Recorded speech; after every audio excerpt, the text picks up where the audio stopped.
Hello, everybody. Welcome back to another episode here. Let's talk dispatch with me, the Raspy Dispatcher. Hope everyone's week is going good. Hope your mandatory overtime is low, and everyone's able to go out and do all the things as well as be superstars, rock stars at work. I'm very excited to bring on my next guest. She has a great name, by the way. It's Ashley from Yavapai County Office of Emergency Management. Hi, Hi, Ashley. How are you? I'm good. How are you? I am doing well. You have a wonderful name. I know. Thank you. I like yours too.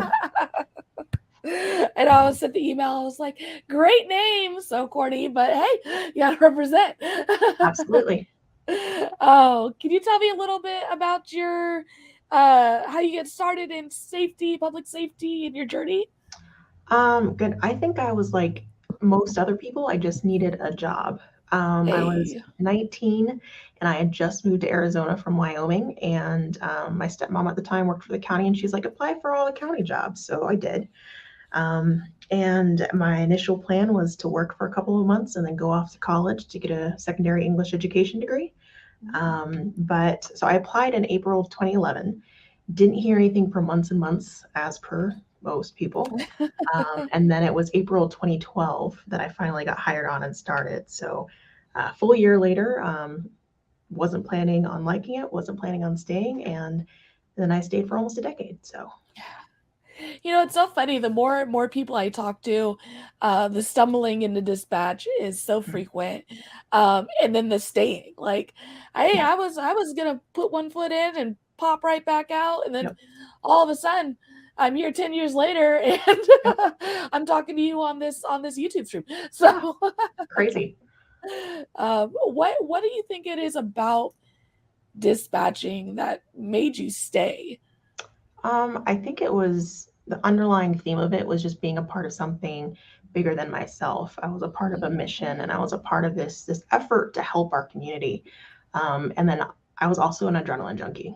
So there was just something about it where you come into work and you pull so many traffic stops, or you're dealing with this critical incident or that. There was just, I don't know, there was just like an appeal to it, I guess. And I come from a family, I've got a lot of nurses in my family.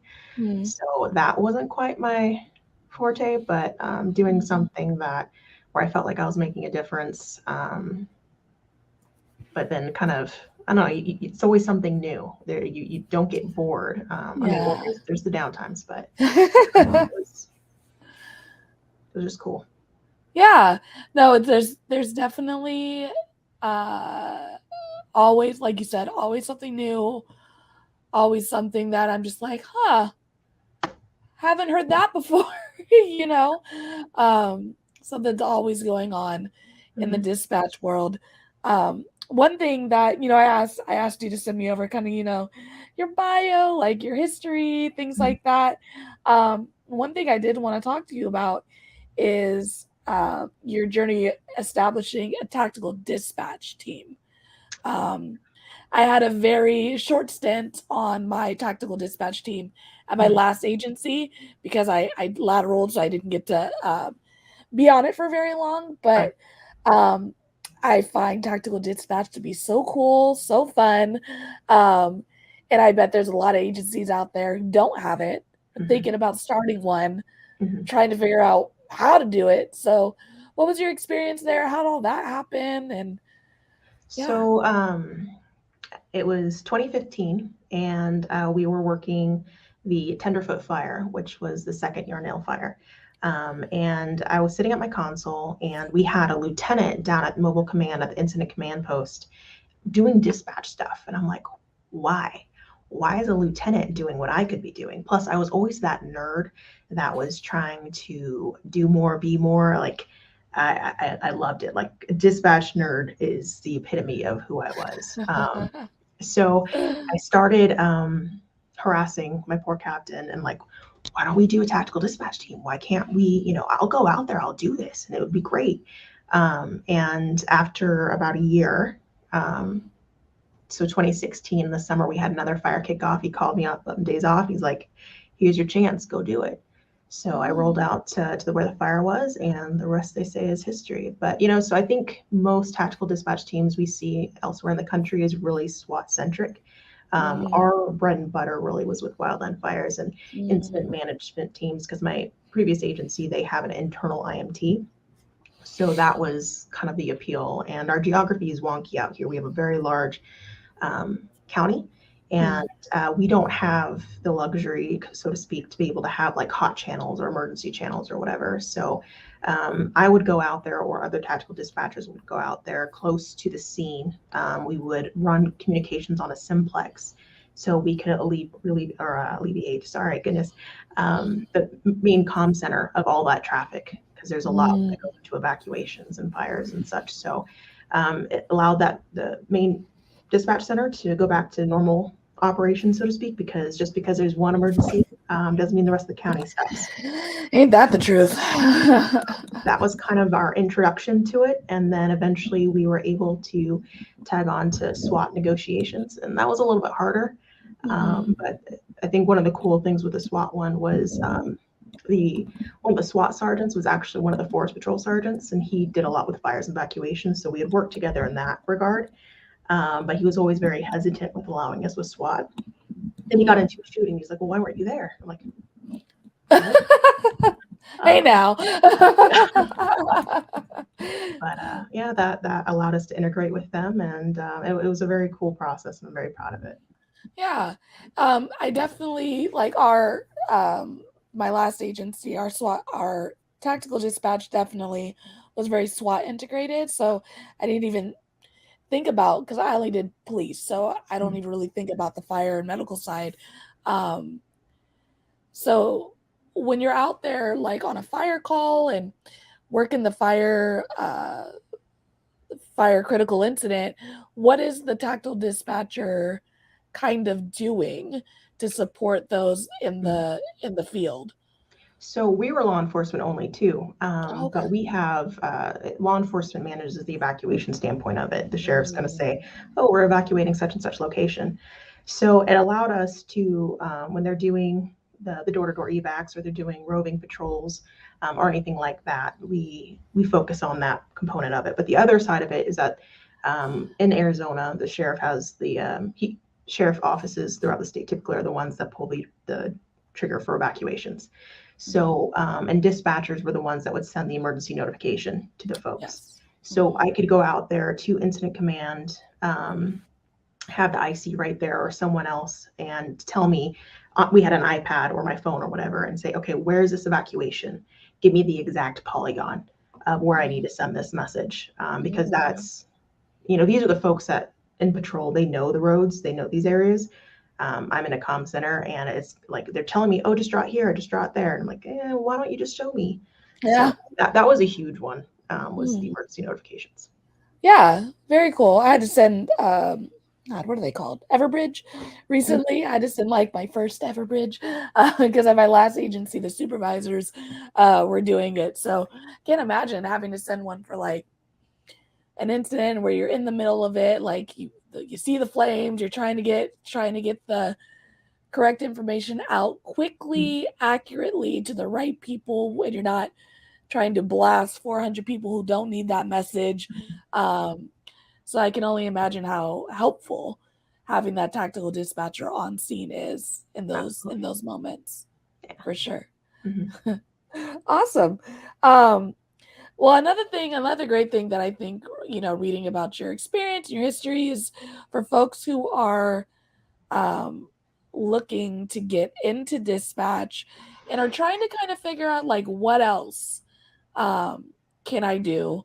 Like what are the other avenues when considering an agency, roads to other things, such as tactical dispatch.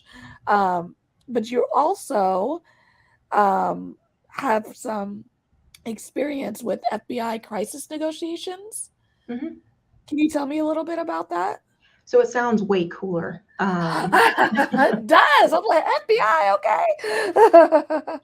So the FBI down in Phoenix and the Phoenix Police Department put together this training. It's a week-long crisis negotiations training, but it's a fantastic training. I think any dispatcher that could ever train with their negotiations team is huge because quite honestly, I think there's so many situations that if we were to get someone on the phone, we're going to be that first kind of quasi negotiator. Yeah. And we may not have the opportunity to pass this off to negotiators. So having some of those skills is just so huge. And it was part of that, initial integration with our SWAT negotiations and the agency recognizing that. And so I was able to attend that 40-hour course held by the FBI and Phoenix Police Department. And so just skill set to bring back to the comm center. And it's basically the sense of it is just it's all active listening. And it's fantastic. And then you do kind of a scenario at the end where you get to see it all. You obviously practice the skills that you just learned. Mm-hmm. But yeah, that's it. Sounds way cooler than. Hey, I'd put it on my resume like that too. Shoot. But I do think you're totally true. Is that like I worked at a larger agency, and I remember we've had instances where we have the barricaded subject calling in to dispatch and finding a way to connect them to the C&T officer in the field is risky, right? Because you don't want the call to drop. You don't want it to be disconnected. You're already building this rapport with this person. Mhm. So the idea of having a dispatcher who is trained uh, in that skill set is fascinating. I definitely think we need to do more Yes. of that. Mhm. Certainly. And what's interesting to me is so when they're in that role, and of course when you have negotiators on scene, it's going to be a high caliber type of call. Like Yeah. it really Yeah. is. But they have like the primary negotiator, then they have a secondary negotiator. That's kind of like the one that's like listening in and giving them little nuggets here and there. But Mhm. dispatchers, we just got to roll with it. We don't have a Yeah. secondary. We just hope we don't miss something, and we just Yeah. keep going. So it's Mhm. interesting. Mhm. Just kind of thinking about it. Yeah. So what advice would you give someone who's considering a career in dispatch, wanting to get involved in this? What is some advice you'd give them? Um, ooh, what advice don't I have? It's it's a great profession. I think that's very evident by the number of people that we have that do stuff like this. You're doing this YouTube show. There's other folks that just start up these training organizations, and then there's people like me that just can't let go. It's a very awesome profession, and I definitely encourage it. But if you decide you want to do it, there's some rules, Mhm. like establish healthy and strong stress management techniques early on. Mhm. I mean, it's Mhm. hard everyone's going to tell you you're going to experience trauma. There's going to be some very hard calls that you experience. But until you're in that hot seat and you are taking that child not breathing, CPR in progress, or shots fired, you don't know how you're going to respond psychologically or physiologically. And so it's kind of hard to know until you know. But Mhm. instilling stress management techniques is huge, and a lot of classes talk about the I used to. So I used to go running, I used to take pictures, I used to do this, and we start to lose ourselves in all of public safety, not just dispatch. Mhm. And so making sure you find time for you, which is hard because I mean some folks are working 16 8-hour shifts, 12s. I mean even 12s on the low side is extremely hard to do. Yeah. Never mind all the mandatory overtime, uh, the X, Y, and Z. There's so many things that make it very, very hard. But if you want to survive and thrive in this environment, you really need to instill some good stress management and have a good support network as best you can. Totally. I think one of those early nuggets that I got during my academy and everything like that from like dispatchers on the floor popping in and saying hi to us newbies um, is that you're gonna get a tough call. Mhm. You won't know what it is until it's hit you. Yep. And implementing early um, strategies, techniques, tools to avoid that burnout Yeah. Before the buckets overflow, Yep. is very important, and it's something I definitely encourage folks who are in the career already, and those who are considering getting Hmm. into this career. Um, I'm not here to paint this beautiful picture of dispatch that it's all rainbows and sunshine, and we don't have, like, just come, don't worry about that mandatory overtime, don't worry about that. Like, I try to paint a realistic picture, like, this is an awesome job, it's a wonderful career, but the realities are you are exposed to trauma. You do it's shift work. It's Hmm. 12, it's long hour days, forced mandates, et cetera, et cetera. Hmm. Um, so really having an understanding and a tool set coming into this so you can do the job long term, Yeah. and really enjoy it, right? And Hmm. really enjoy the job. Because I think if we do that work, recognizing ourselves, not losing ourselves in this career, we're really going to enjoy it more. It's going to Agreed. be an even happier experience in the role. Yeah. Yep. I agreed. um, how do you feel that the job has changed you over the years as a dispatcher? Um, how hasn't it? So I started ultimately when I was 20, and I spent the entirety of my 20s working in dispatch. So I feel it almost kind of raised me in a way. Mm, Um, it was that's how I found out, what I liked, what I didn't like, and that time in my young adulthood where it's figuring things out. It was molded by working in a law enforcement dispatch center. mhm. So there's the insomnia that's still here a year after leaving.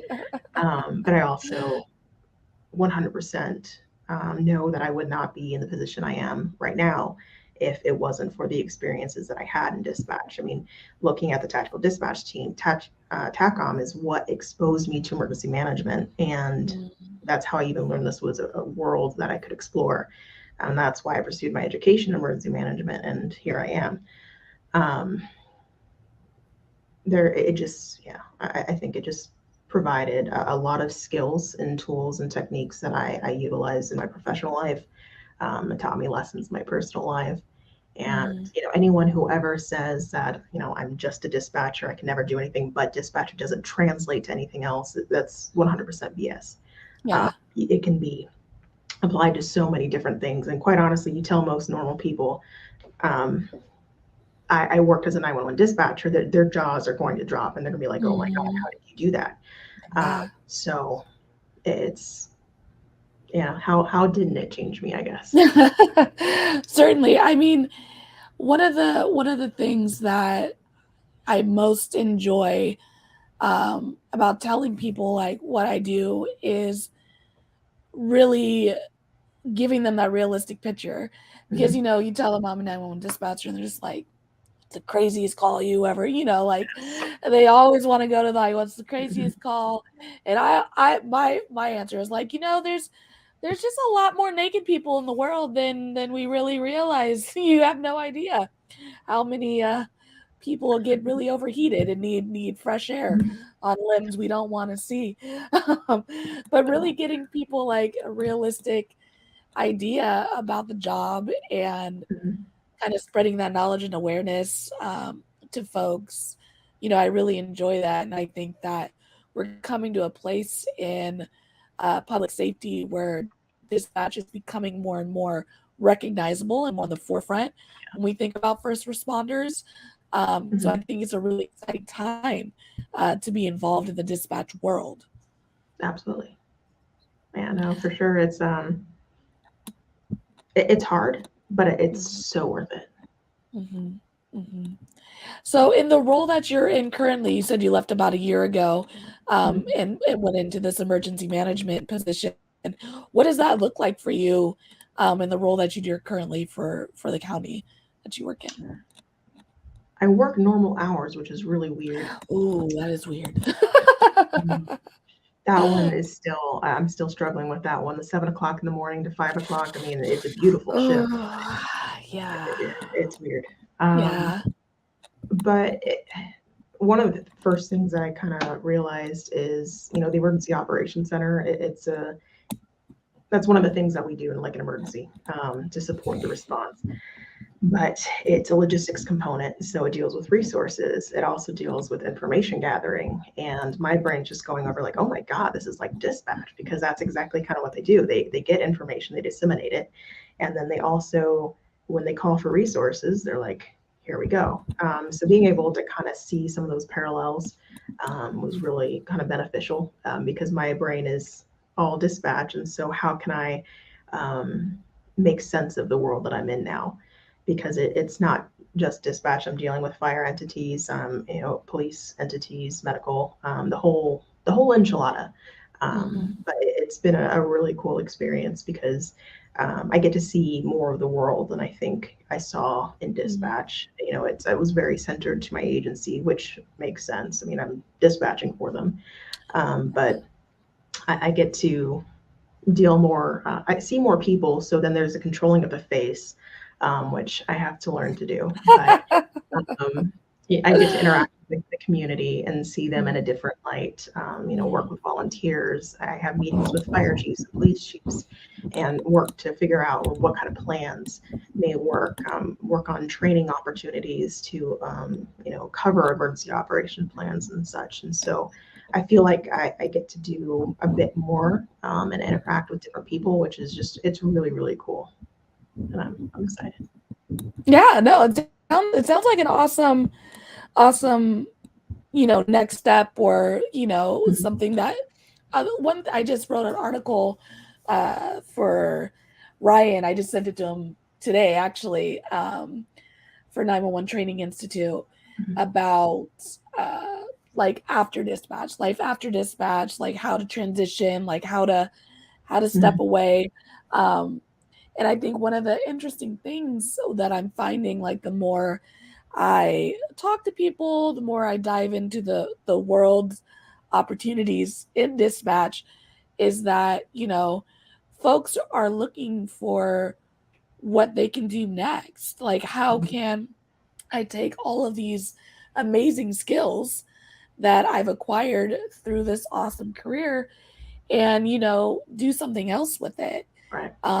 And sometimes leaving dispatch is voluntary or involuntary, right? Mhm. Either you know it, it's time for us to go, we're retiring, we're looking for a new opportunity, or we take a tough call, and it's like a torn ACL. It's what I wrote in the article. It's like a torn ACL, and Yeah. you got to move on. Mhm. Um, and so helping people figure out these different avenues, these different career paths, education to go get, especially degree. I didn't know there was degrees in emergency management. I have two master's degrees in criminal. I thought criminal justice was it. Yeah. Like that blank. It's a blanket degree that's the only one available. So Mhm. after I got my second master's degree, I was like, man, I missed the boat. I should have got it in emergency management, but I didn't know it was even Right. an option, which Mhm. is insane to me. Like, I Mhm. just think we need to push, the dispatcher and the avenues and the career options that branch off from Mhm. this world of dispatch. No, absolutely. And that's, you never know like when, those opportunities are going to come. And, um, kind of random, but kind of not. A cool opportunity I had was, when I first came over to the office, the staff had a meeting with, one of the directors at the local college. She used to be a chief of police at one of the local municipalities, and, he was talking about, he also does a lot with like victim advocacy and domestic Mhm. violence awareness and such. So he was talking about this call from a dispatcher, that involved a sexual assault, and how the dispatcher, got the information, was empathetic, and all the, lovely adjectives. Mhm. And I'm sitting there and listening to him, and I'm like, that's my call. I took that, and it was several years Oh, prior. wow. And lo and behold, they took my call. They re-recorded it, so for privacy stuff, but they use it in trainings throughout the nation. Um, Wow. and so from that, I was able to get an opportunity to help with the dispatch academy at the local college, and also work towards building a class at the college with this director. And so you never know where Yeah. how connections are going to be made, or when you're randomly going to hear about an audio you took years later. So Yeah, that's amazing. But and talk yeah, about like just like I was just doing my job. You know what I mean? Like I yeah, was doing my exactly. job. I was connecting with this person who was going through this trauma. I was a Mhm. ear for her, and now, years later, I'm like, oh, you're talking about me. Like, thank you. Like that's so cool. Like I just find that to be so rewarding. You know what I mean? Like Mhm. that pat on the back, like that you're not asking for. That like, oh, I am doing my job right. I'm helping people, and not only did I help that caller, now I'm helping people learn how to help more people, Yeah, and that's such a cool thing. yeah, it is. And I feel like those little rewards are just like throughout this, not necessarily in that sense, but when you know that you helped the bad guy at the end of the call gets arrested, or Yeah. the child starts breathing, or all these different things. Sometimes we forget about in this job about the good that we do, because Mhm. we deal with a lot of negative, and Yeah. there's a whole survival thing there. But Yeah. being able to look back on your career and be like, I did something good. And Mhm. it's a very cool feeling. Another reason why people should become dispatchers, obviously. Yeah, it is. I mean, it's definitely that roller coaster effect, right? Like you're going through a shift and you're gonna get a call, and it's gonna be, my baby's not breathing. You handle that, and the next call's like 911, what's your emergency? Oh, I don't have an emergency, but and you're like, it's these Yeah. hard stops, high rises, low lows.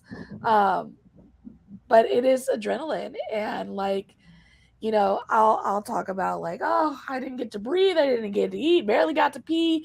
Yeah. But I that was a fun shift. Like that was Yep. fun. Like I like going call to call, and even though I might be complaining in between every key and mute, I'm enjoying it the whole time. It's I think we live for those high paced Mhm. environments for sure as Yeah. dispatchers. Yeah. It makes me miss it right there.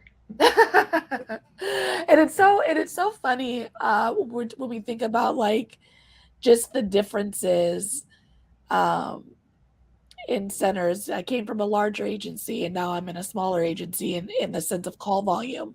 Hmm. And when I think about what I thought dispatching was in the scope of my previous agency, and then I come to my new agency and I'm like, whoa, we didn't do any of this Yeah. back at my last agency. Like at my other agency, we didn't run people out because we had a warrants channel that did that. And Hmm. because we had a warrants channel that did that, I didn't know what the Warrens channel did because it wasn't my job. It wasn't in my scope of practice. And then I come to a new agency and they're like, all right, we're going to run them out. And I'm like, looking at this other language of multiple hits. And I'm like, what am I looking for? And just learning just how each agency is just so different. And the jobs the dispatchers do are so specific to that community and that department they're serving. Hmm. And we have such an opportunity and ability, especially when we have laterals coming in, to really learn from each other to make our centers and our situations better, because the job can be done 100,000 different ways. And just for my lateraling, I was just like mind blown from Hmm. like how different it was. That's that's the cool thing about this community in 911, is that it's exactly that. It's a community. Mhm. And yeah, we do things all differently, because like you said, it's dependent on the community. But being able to ask each other for help, and like, hey, what do you guys do for training on this, or what's your policies, procedures on this, and being able to just share and collaborate is just one of the greatest things I think about this world, because it's it's about having those connections and those networks to be able to survive and thrive. And it's so cool. No, definitely. And I mean, just having the ability to connect with people, Mhm. learn from each other, even I had an officer come in. She's like, yeah, I was looking at this other agency's tattoo policy, and I took that and took their policy and looked at it, and I've started writing up something for us. So for us to Mhm. update our policy, really having our departments collaborate, patrol and dispatch collaborate, and really get on both sides of the mic Mhm. is only going to make the experience and relationships grow in these Mhm. departments. Oh, absolutely. So you also have experience with critical incident stress management, peer Mhm. counseling. What does that entail? What is your experience there? So the CIS team at my agency, I was the only one from support services, dispatch. So it's basically the civilian side. A bunch Mhm. of folks from the jail, as well as law enforcement. And we would, after like officer involved shootings was probably the big one. We Mhm. would get together and have a debrief of the situation and provide some coping techniques if necessary, and kind of like a resource referral. So, hey, these are things that you might be experiencing after having this very crazy call that you just endured. Here are some kind of mechanisms and things that we recommend, like, don't go get blackout drunk. Mhm. Um, Maybe incorporate some exercise, stay hydrated, stuff like that. But then Mhm. also being able to refer them to the EAP and resources as necessary. Mhm. I think it was, I mean, it was good overall, but I think dispatch is still battling the idea of that they can be impacted by these situations as well. And Mhm. I know I did that to myself for years and years. I'm like, don't do what I did. For in many aspects of just like coping with it and minimizing it, because like, well, I was just on the phone, I can't be impacted, these guys actually saw it, or Mhm. they experienced it more. And so allowing us and giving ourselves enough grace to be able to say, you know what, I took a crappy call and it deeply impacted me. And Mhm. being okay with that, being okay with reaching out for help. So I think there's definitely, like, it was getting better. Um, I definitely saw on a grand scale, it's not something that's offered throughout the state. And actually, so within the state of Arizona, they now have statute that requires law enforcement and fire. They have to be given so many, if they experience a traumatic situation, they have the agency or insurance, or I'm probably misquoting it, but there's a statute stating Mhm. that they get counseling, they get mental health services. That's Dispatch is not awesome.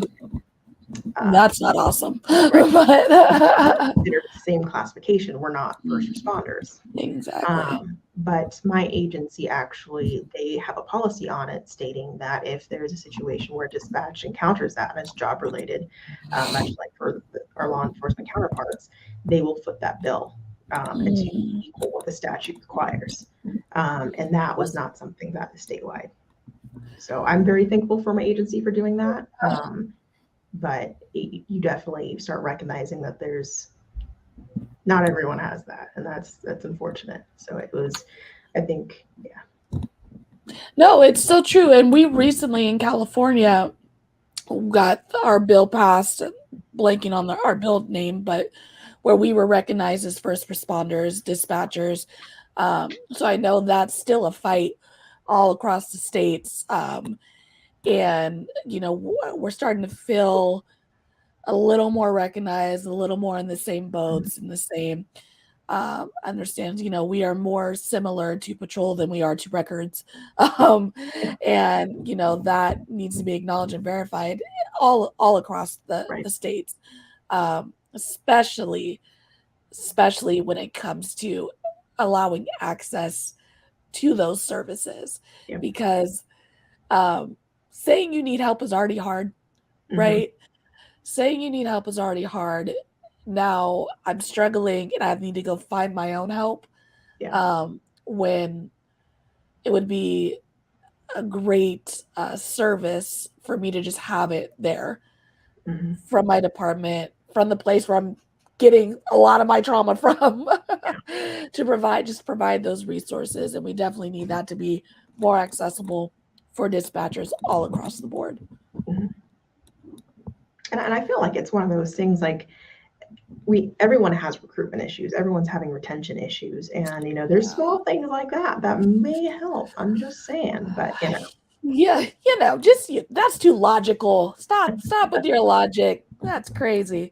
But it's definitely something to consider, right? When you're Mhm. considering departments. Like, yes, um, we all need a job. Like I had one lady who messaging me and was like, should I apply to this agency?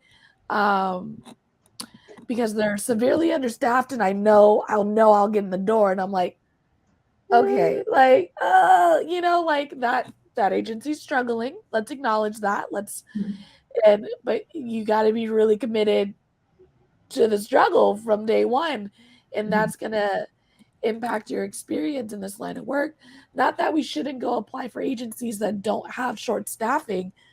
We should just be aware Yes. our life situation, what we are signing up for, Mhm. because the worst thing I think for a department is that you get that person in the seat.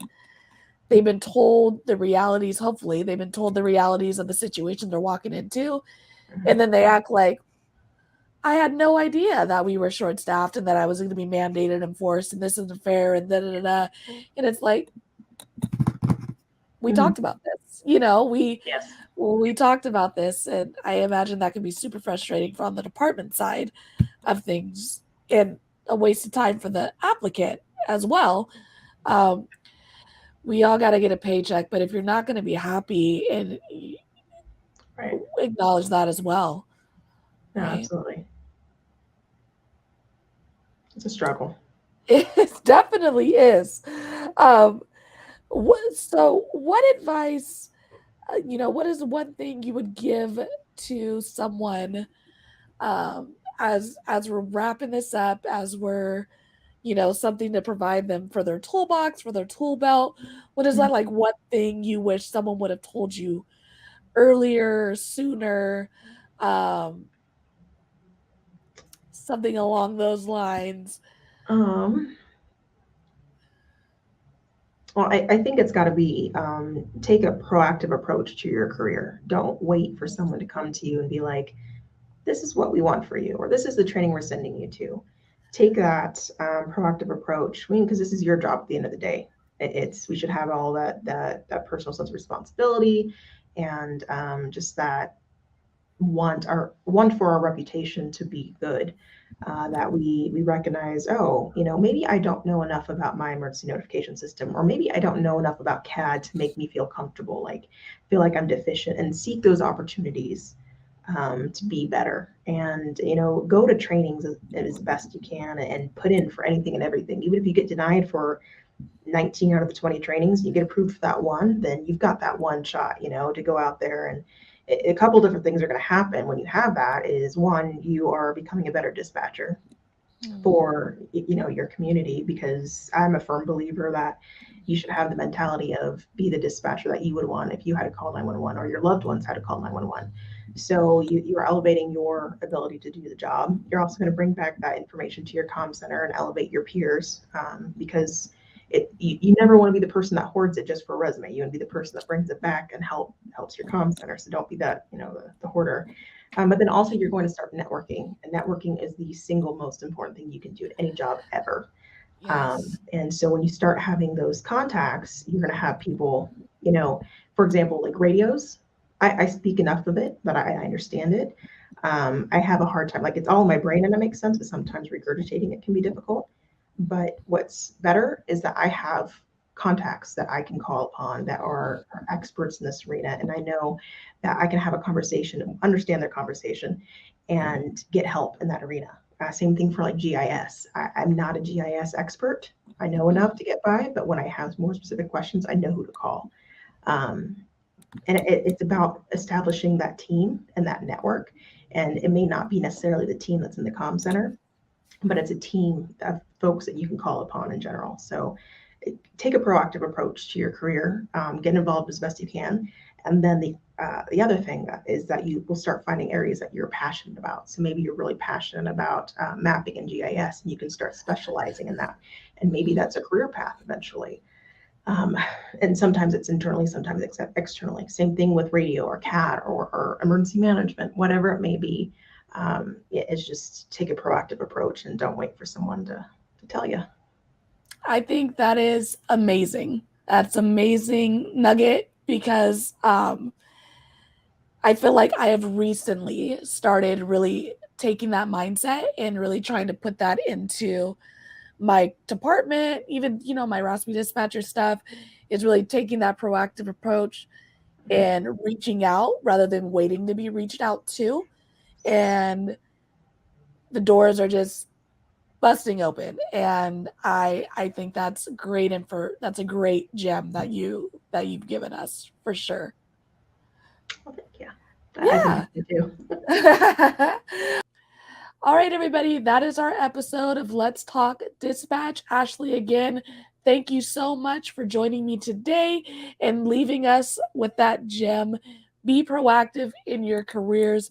I love it. I think that's great, great advice for folks who are thinking about getting into this career, who are in this career, or even on the way out of this career. Continue to be proactive. If you want to join me on Let's Talk Dispatch, make sure to hit me up. Go to raspydispatcher.com. There's a Let's Talk Dispatch tab. Jump on there, pick a date and time that works for you. I'd love to talk to you. Make sure to follow us on Instagram, like us on Facebook, and of course, subscribe on YouTube. And until next time, stay raspy, everybody.